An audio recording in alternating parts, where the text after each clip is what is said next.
Hello sisters, எல்லாருக்கும் வணக்கம். So நம்ம வந்து ஏற்கனவே நிறைய பிரச்சனைகள்னு சந்திச்சுக்கிட்டு இருக்கோம்னு நினைக்கிறேன். இதில் பற்றாக்குறைக்கு பார்த்தீங்கன்னா நான் இந்த வங்கி கடன் பிரச்சனைகள் அதிகமாகிக்கிட்டே வருது. இந்த ஆர்பிஐ போடுற ரூல்ஸ் அண்ட் ரெகுலேஷன் பார்த்திங்கன்னா செம்ம டென்ஷன் ஆக்குது எல்லாரையுமே. இன்னும் மேற்கொண்டு ஏற்கனவே ஒரு வாங்கின கடனுக்கு வழி தெரியாமல் திக்குமுக்காடி போயிருக்க நிலமையில இந்த ஆர்பிஐ வந்து நம்மளுக்கு இன்னும் மேலே சுமை ஏற்றி வைக்கிது. அப்படின்ற பட்சத்து பார்த்திங்கன்னா ரொம்ப ஒரு மாதிரி கஷ்டமாக இருக்குது. வந்து நம்ம வந்து ஆல்ரெடி ஏற்கனவே ஏமாந்தது பத்தாதுன்னு சரி அதவே சமாளித்து மீண்டு வரலான்னு பார்த்தா இது வந்து இன்னும் நம்ம கடனில் தான் தள்ளுதே தவிர எதுவும் நம்மளுக்கு கை கொடுக்குற மாதிரி இல்லை.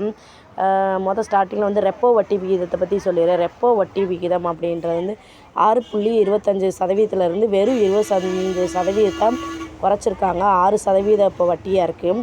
அது எதுக்குன்னு பார்த்தீங்கன்னா குறைச்சது வந்து இந்த வங்கி கடன் வாங்கினவங்களுக்கு, வங்கி கடன்னா வீட்டு கடன் வாங்கினவங்களுக்கும், அப்புறம் பார்த்திங்கன்னா கார் லோன் வாங்கினாங்களோ அந்த மாதிரி லோன் வாங்கினவங்களுக்கு மட்டும்தான் இந்த ரெப்போ வட்டி விகிதம் வந்து குறைக்கப்படுது. இந்த ரெப்போ வட்டி விகிதம் என்ன அப்படின்னு நான் தெரிஞ்சுக்கிட்ட சொன்னேன்னா, அதாவது நம்ம வந்து கடன் வாங்க வந்து லோனோ கார் லோனோ இல்லை ஹோம் லோனோ வாங்குறதுக்கு வந்து வீட்டு லோனோ வாங்குறதுக்கு வந்து பேங்க்கிட்ட போகிறோம். ஆனால் பேங்க்கை பொறுத்த மட்டும் நம்ம பேங்க்கிட்ட போகிற மாதிரி பேங்க் வந்து ஆர்பிஐட்ட கடன் வாங்கும், லோன் அமௌண்ட்டு வாங்கும். அப்படின்றது தான் இந்த ரெப்போ வட்டி விகிதம் வட்டின்னு சொல்கிறாங்க. ஸோ அவங்க வந்து அதுக்கு போடுறது, அதாவது அவங்க வாங்கின வந்து அமௌண்ட்டுக்கான வட்டியை தான் ரெப்போ வட்டி அப்படின்னு சொல்கிறாங்க. அதை வந்து ஒரு சில பேங்க் வந்து குறைச்சாலும் கூட்டினாலும், அதாவது ஆர்பிஐ குறைச்சாலும் கூட்டினாலும் ஒரு சில பேங்க்கு தரும், ஒரு சில பேங்க் வந்து தருமா என்னன்றது வந்து நம்மளுக்கு டவுட்டு தான். தர வரைக்கும் நம்மளுக்கு சந்தோஷம் தான், தராத பட்சத்துக்கு நம்மளுக்கு அது நட்டம் தான். ரெப்போ வட்டின்றது நான் கரெக்டாக சொல்லியிருப்பேன்னு நினைக்கிறேன். இது வந்து ஆர்பிஐ வந்து தனிநபர் கடனுக்கு கிடையாதுன்னு கன்ஃபார்மாக சொல்லிடுச்சு. இந்த ஹோம் லோனு வீட்டு லோன் வாங்கினோம்னா இந்த 25%, அதாவது 0.25% வந்து குறைச்சிருக்காங்க அப்படின்னு சொல்லுது. நான் இப்போ நம்ம தலைமையில் பெரிய ஐடியா வந்து விழுந்திருக்கு பார்த்திங்கன்னா வட்டி நகைக்கடன் தான்.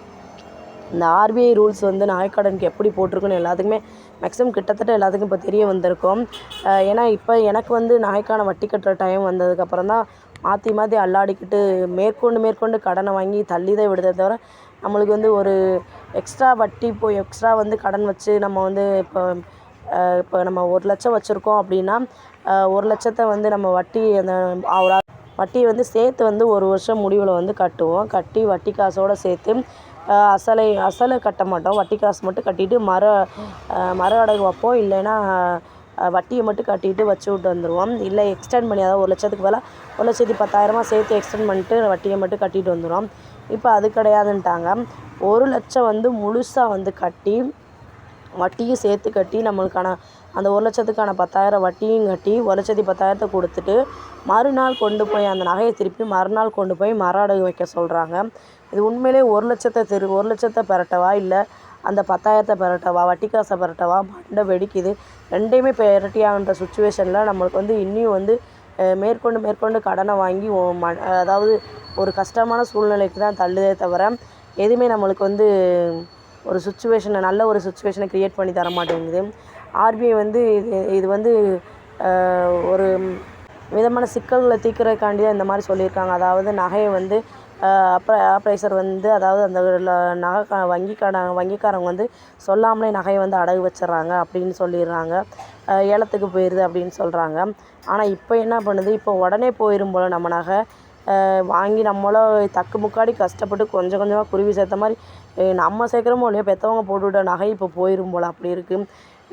அதாவது நம்ம அந்த 1 வருஷத்துக்குள்ளே திருப்பலாட்டி ஏலம் போயிடும் அப்படின்ற மாதிரி சொல்கிறாங்க. திருப்பி மறுவடைக்கலாட்டியும் இதுக்கே நம்ம பக்கத்தில் இன்னொருத்தவங்களோட கடை வாங்கணும் போல், நகை கடன் அடைக்கிறதுக்கு கடன் வாங்கணும் போல். மறுபடியும் எத்தனை கடன் அடைக்க எத்தனை கடன் வாங்கணும் எனக்கும் தெரியலை. ஸோ இப்போ இருக்க வங்கி ஊழியர்கள் என்ன பண்ணுறாங்க, இதான் சாக்குன்ட்டு சில பேர் அந்த நகையை வந்து எங்களுக்கே கொடுத்துருங்க, நாங்கள் வந்து அதுக்கான நகை அடகுக்கான கடனுக்கான பணத்தையும் கட்டிடுறோம், அதில் என்ன மதிப்பு வருதோ அந்த விலையும் கொடுத்துறோம். நிறையா பேர் இதுக்காண்டி தான் வெயிட் பண்ணிக்கிட்டு இருக்காங்கன்னு நினைக்கிறேன். இதான் இப்போ இது வந்து இவங்களுக்கு நல்ல சான்ஸாக போச்சு. இருக்க நகைலாம் தூக்கிடலாம். எனக்கு வேறு அடுத்த மாதம் வந்து 1,10,000 வேணும். எங்கள் வீட்டுக்கார் ஒரே வார்த்தை சொல்லிட்டார், நீ தான் மைவி 3 போட்டியில் அந்த பணத்தை வாங்கி எப்படியா விரட்டி கட்டிக்கோ அப்படின்ட்டாங்க. ஸோ அவங்க சொல்கிற ஒரு விதத்தில் கோவத்தில் சொன்னாலுமேவோ நியாயமான வார்த்தை தானே, நம்ம இழந்தோம். ஸோ ஆனால் இருந்தாலும் ஆனால் எப்படினாலும் ஏதோ ஒரு ஹெல்ப் பண்ணிடுவாங்க ஒரு நம்பிக்கை இருக்குது. இருந்தாலும் இன்னும் கொஞ்சம் மனசு வந்து வருத்தமாக இருக்குது. இப்போ வந்து இவ்வளோ ஒரு இக்கட்டான சூழ்நிலை மாட்டிக்கிட்டோமே, எத்தனை தான் பார்க்குறது. அப்படி ஏற்கனவே வீட்டு செலவு, கடன் செலவு, வாடகை செலவு, அந்த செலவு இந்த செலவுன்னு மைண்டில் ஏற்றுனது 10,000 இப்போ இது வேறு முடிஞ்சு சமாளித்து வெளியே வர்றவங்க உண்மையிலே தைரியசாலி தான். வேறு வழி கிடையாது, வந்தாகணும். ஏன்னா நம்ம நகை வந்து நம்ம பிள்ளைகளுக்கு எதிர்காலத்துக்கு கண்டிப்பாக யூஸ் ஆகும். இனி வர காலத்தில் நம்ம நகையை வந்து எடுக்கிறோமோ இல்லை வாங்குகிறோமோ என்னமோ செய்கிறோமோ தெரியாது. வாங்க முடியுமா, நம்மளால் அது கனவாக கூட போகலாம். ஆனால் நம்மளுக்கு போட்டதை வந்து எப்படியா சேஃப்டி பண்ணி நம்ம பிள்ளைகளுக்கு எதுக்காவது இதே மாதிரி ஒரு செலவுக்கு ஆகும் அப்படின்ற பட்சத்துக்கு திருப்பி தான் ஆகணும், வேறு வழி கிடையாது. ஏன்னா நம்ம மிடில் கிளாஸ் வந்து ஆடம்பரத்துக்கு விட நம்ம அடகு வைக்க தான் அதிகமாக வாங்கி யூஸ் பண்ணுறோம். பார்க்கலாம் இது எப்படி போகுதுன்ட்டு.